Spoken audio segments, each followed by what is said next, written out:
You're in tune with me, Rich Pose Sports, Richard Stevens, also known as the Reason Boss, welcoming you to another lively engagement. Longer versions here. We're talking World Championships, Athletics Review. And as the Reason Boss reflects on the Eugene, Oregon Championships, I am coming to you with mixed emotions. This is one of the toughest videos that I've had to do because I've had to reflect, let the dust settle, and consider the success and merits and the grounds for room for improvements that Eugene, Oregon provided. London, England here reporting. And from a British perspective, BBC perspective, offering hours and hours of coverage, this is part of the dilemma I think faces athletics. Athletics is an individual sport, ostensibly. When it comes to the relays, that's when the individuals come together as a collective representing the team, and yet representing team and country in the relay events, for example, does create extra jingoistic further. I say extra because even when the individual athletes are running for whichever country they're representing, they are also representing, and the fans watching are also cheering, not only for the individual, but for the country. And there lays the rub. Recently concluded World Championships saw America flying high, 33 medals in total, including 13 world champions, claiming gold, the most prized possession. Or so you may have thought. There lies the other rub. We look at the medals count.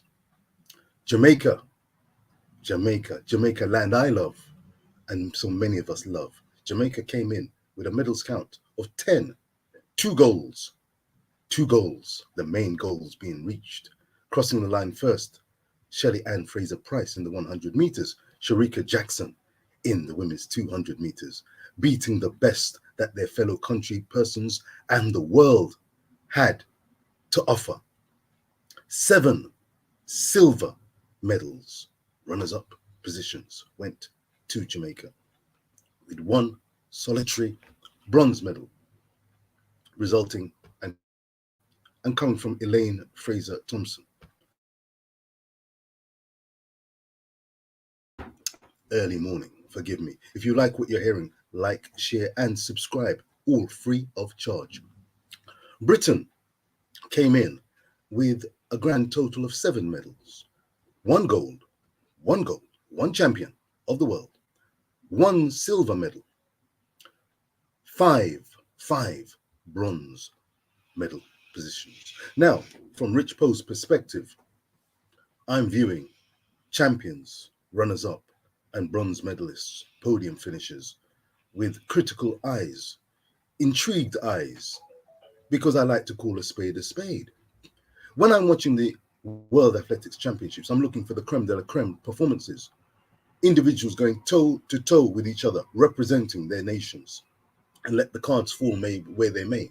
I also look at those who are absent and what might have been, what's going to likely happen in the future at the highest level. What I found in the British media is a case of softly, mixed with high expectations where no expectations should really lay. And sometimes expectations should be relatively high, only for those performers to be trumped by other individual athletes from across the world, because the world gathers. Can you run? Can you jump? Can you sprint? Can you endure? Can you walk extremely fast? If you can, all are welcome from all 4 corners of this earth. But how do you interpret and celebrate these successes, near misses, and let's call a spade, failures in some instances? And this is where I think the future of athletics is at a juncture. What do we want? Do we want the cutting edge thrust, the tribalism that football brings, We know that the Premier League season is about to start. The World Cup is coming at the end of this year, and you're knowing that people are going to be shouting and encouraging, and they want Brazil, they want Argentina, they want England, they want Uruguay, they want Ghana, they want the Netherlands, they want Belgium to succeed, Spain to succeed. There's going to be to and fro. We've already experienced what the Reggae Boys went through, and that was tumultuous. And you know the bag of reasoning that took place there, the bag of criticism that managers and players took, beatings, all in the name of sport, competitive sport. America dominated the stage in these world championships, no doubt about it. 33 medals, I predicted 36. I mean, that's going some. 33 is a record. They also topped the placings tables with an incredible 328 points for the 8 finalists, all receiving points towards the nation's score. Britain finished with 68 points. Jamaica, second place with 110 points. Ethiopia, third, 106. Kenya, 104 for fourth place. These nations bestrode the stage magnificently, in my opinion. Ethiopia came in with a 4-4-2 formation. A 4-4-2 formation, I say. 4 golds, 4 silvers, 4 bronze, led by the likes of the magnificent Gide and Sigai. They brought home the gold medal. Bacon, apologies to all you Rastas, blessed. They brought home the ITIL medal. The silverware was of the highest caliber. But as I watched objectively as an armchair fan, I saw the great Faith Kipyegon deliver in the 1500 meters.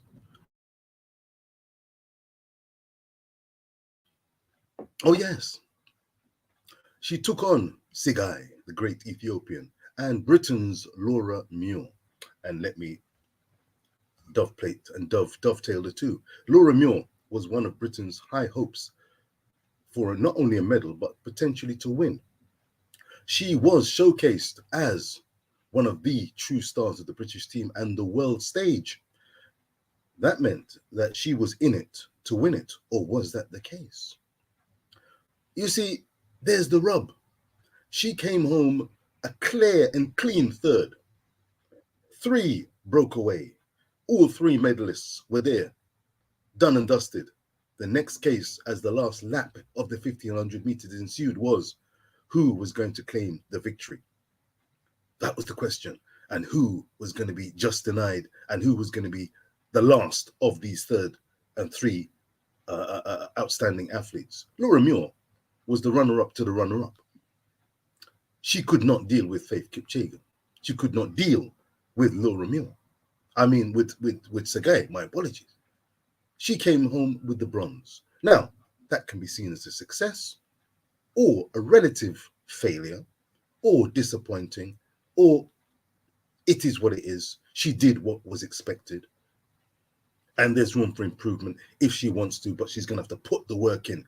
She's going to have to put the word in and the work in, because she can't, with all respect, due respect, be seen as a legitimate rival to a Faith Kipyegon. Now, I can say that from here, but do the BBC say that? Do the media say that? Do the media call a spade, or do they soft shoe shuffle and bring high expectations when those high expectations need to be tempered somewhat? And a spade should be called a spade. She's good, but she's not great. She's very good, but she's not great or the greatest.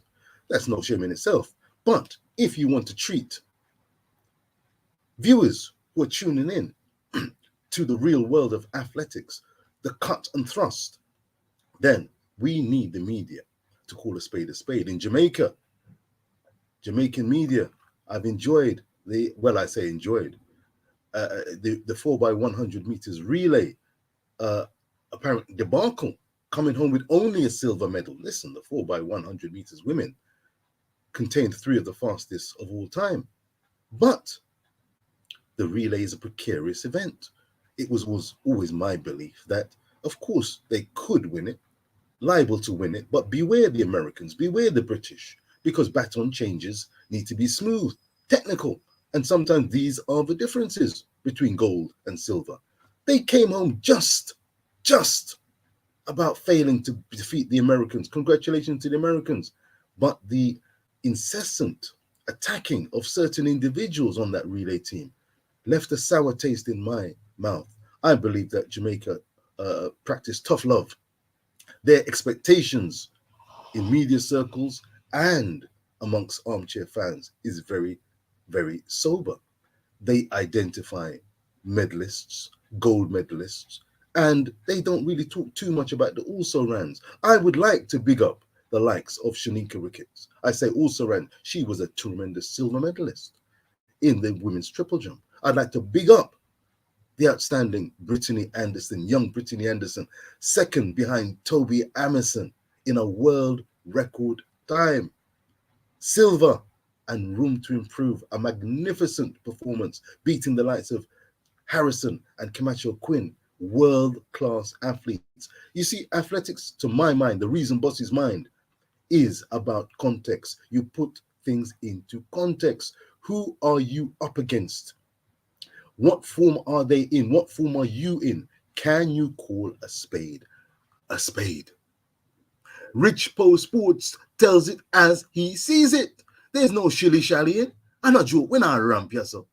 We are the media assassin. Let's look finally at the men's 400 meters, shall we? Michael Norman, beaten year after year for not fulfilling his magnificent potential. This time he had all the chips on the table. No Stephen Gardner of the Bahamas. He was the definitive favorite. He came home for gold, 44 lows. But people expected an even more stellar performance. He had to fight tooth and nail with Karani James. He had to fight tooth and nail with Britain's Matthew Hudson Smith. He prevailed. He came through. He showed fighting qualities. For me, that was significant. He won. He fought. Victory was the target. He achieved it. It was a tough, gutsy performance for gold. The number one position. That's a great story in my mind. A great story. A man who's meant to be the starlet. The world is his stage. Gone run sensationally fast. But on that given day, he had to fight. Karani James, a magnificently medal athlete from Grenada, showed that he wanted it, came just short, but he's one of the all-time greats too. Congratulations, Mr. Norman. As for Mr. Hudson, there's the mixture again. Delight from British perspective, claiming a bronze medal, an unexpected bronze medal. But if you looked at the rounds, soberly, he looked like he had a great chance of medaling. Absolutely. Wade van Niekerk of South Africa, the world record holder, was not in shape, just returning from injury, yet he showed the heart and courage to take the battle to his opponents in the semi-finals and in the finals. Just came short. Now I can tell you as day follows night, if we're looking ahead to Budapest in 2023, I want to see, the question is, does British media want to see a fighting fit Wade van Niekerk? Because if you do see a fighting fit Wade van Niekerk, if you see a returning angel in Stephen Gardner, we look at that bronze medal count, we look at Matthew Hudson Smith, and we say, precariously placed, I say. A fading bronze in the home straight could become a plucky 5th place, 6th place finish potentially. Oh yes, America had champion Allison, first major tournament, coming through fast. He would have learned from that. And this is where I like to keep it sober and real. The question is, do the media like to do that? The Americans, very binocular, I must say. They focus on their athletes versus the rest of the world, not giving due praise and credit to the world around them who bring the best that they have to offer. And it's a very interesting situation. Does athletics want to have the cut and thrust of football, or do they want to be and embracing a celebration of taking part is what really matters. Rich Poe Sports, telling it as he sees it. I say, viva champions, viva those who wish to walk in those shoes, viva those who wish to work and train hard to say, I am not settling for second best. Shelley Ann Fraser Price, a magnificent case in point. Britain's Jake Whiteman, a magnificent case in point. Shelley Ann, second in Tokyo behind Elaine Thompson Hera. My goodness me, these wonderful names.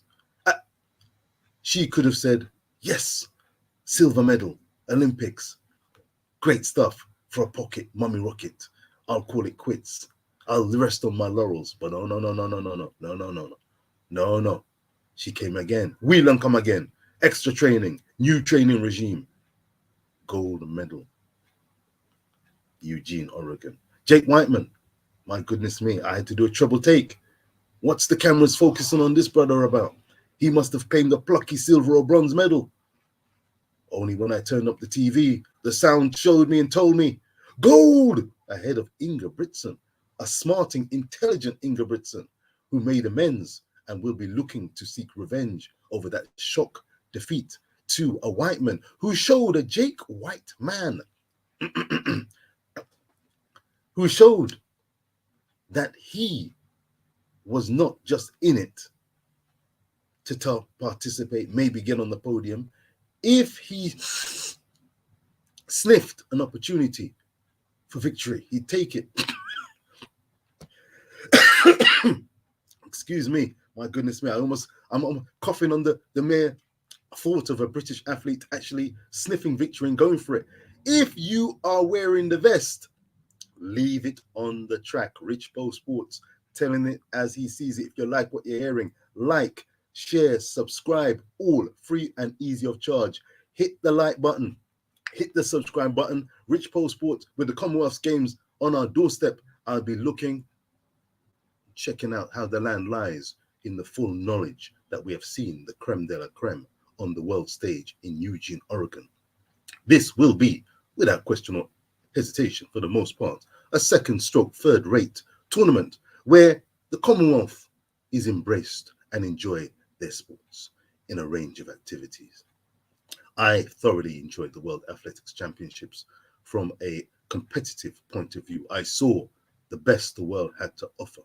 From Peru in the walking races, Kenya and Ethiopia laying their markers and their flags in the middle distance events, knowing full well there's room for improvement.